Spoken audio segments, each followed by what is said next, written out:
Hello दोस्तों, welcome to my YouTube channel एक नई स्टोरी के साथ। मनहूस आदमी विजयनगर राज्य के एक गांव में रमैया नामक व्यक्ति रहता था। गांव के सभी लोग उसे मनहूस मानते थे। उनका मानना था कि यदि सुबह उठकर किसी ने सबसे पहले रमैया का चेहरा देख लिया तो उसे पूरे दिन भोजन नसीब नहीं होगा।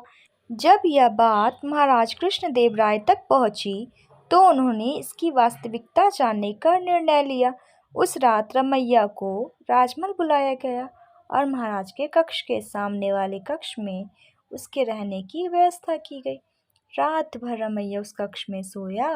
अगली सुबह महाराज कृष्णदेव राय सीधे रमैया के कक्ष में गए और उसका चेहरा देखा। दिन का प्रारंभ रमैया का चेहरा देखने के बाद अब महाराज को देखना था कि उनका दिन कैसा गुजरता है। उस दिन दरबार में जाने के पूर्व वे भोजन के लिए बैठे ही थे कि उन्हें तुरंत किसी आवश्यक मंत्रणा हेतु बुला लिया गया। वे बिना भोजन करे ही दरबार में चले गए। दरबार की कार्रवाई जो प्रारंभ हुई तो देर रात तक चलती रही। दरबार की कार्रवाई समाप्त होने तक महाराज कृष्णदेव राय को जोरों की भूख लग गई थी। जब उन्हें भोजन परोसा गया तो उन्होंने क्या देखा कि उनकी थाली पर मक्खी बैठी हुई है। उन्होंने भोजन छोड़ दिया और अपने शयन कक्ष में चले गए। कुछ देर बाद रसोइया जब पुनः भोजन बनाकर लाया तब तक उनकी भूख मर चुकी थी। वे बिना खाई सो गए। अब महाराज को विश्वास हो गया कि रमैया मनहूस है। उन्होंने उसे फांसी पर चढ़ा देने का आदेश दिया। रमैया की फांसी की बात जब उसकी पत्नी तक पहुंची तो वह रोते रोते तेनालीराम के पास गई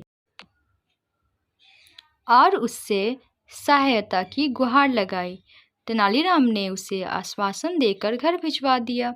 अगली सुबह जब सैनिक रमैया को फांसी पर लटकाने ले जा रहे थे तो रास्ते में उनकी भेंट तेनालीराम से हुई।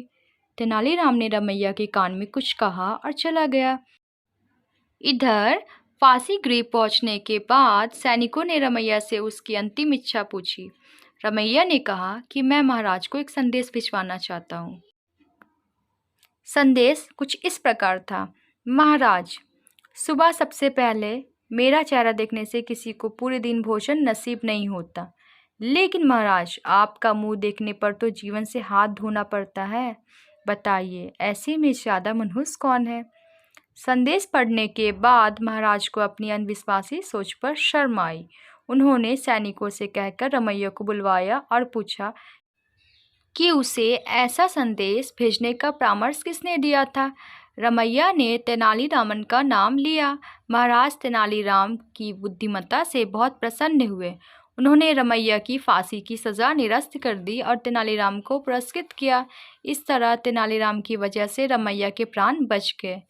तो सीख यह हमें मिलता कि अंधविश्वास से हमें दूर रहना चाहिए। धन्यवाद।